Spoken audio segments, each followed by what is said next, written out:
ఇదే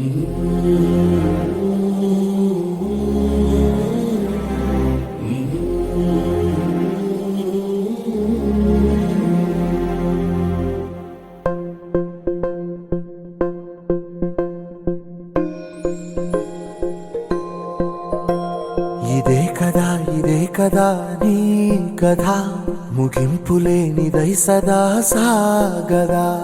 ఇదే కదా నీ కథ ముగింపులేనిదై సదా సాగదా.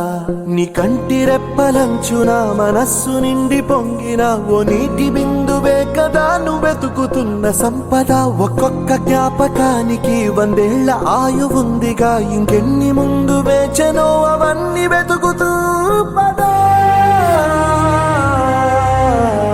మనుష్యులందు నీ కథ మహర్షిలాగా సాగదా.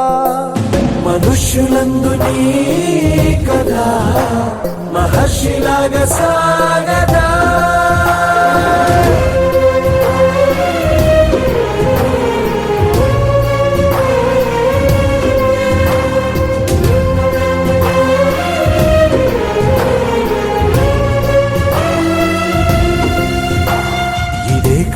ఇదే కదా నీ కథ ముగింపులేనిదై సదా సాగదా. ఇదే కదా నీ కథ ముగింపులేనిదై సదా సాగదా. నిస్వార్థమెంత గొప్పదో ఈ పదము రుజువు కట్టదా. సిరాలు 1,00,000 వంపదా, చిరాక్షరాలు రాయదా. నిసీధి ఎంత చిన్నదో నీ కంటి చూపు చెప్పదా. నీలోని వెలుగు పంచగా విశాల నింగి చాలదా. మనుష్యులందు నీ కథ మహర్షిలాగా సాగదా. మనుష్యులందు నీ కథ మహర్షిలాగా సాగదా.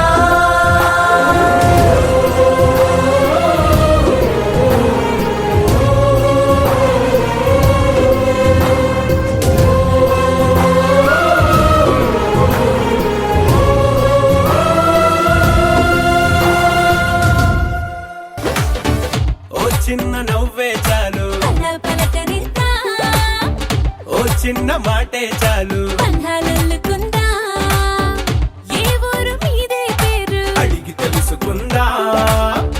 ఎవరైనా మనవారేగా, వరస కలుపుకుందా. ఒక నింగికి ఒక నీలకి ఒకే ఊపిరి చిరుగాలికి అనుబంధమై మనమందరం ఈ రోజు కలిసుందా. ఆ సంగతే సరికొత్తగా ఈనాడిలా మరి కొంతగా మన మనసుకు గుర్తుండగా మళ్ళీ అనుకుందా.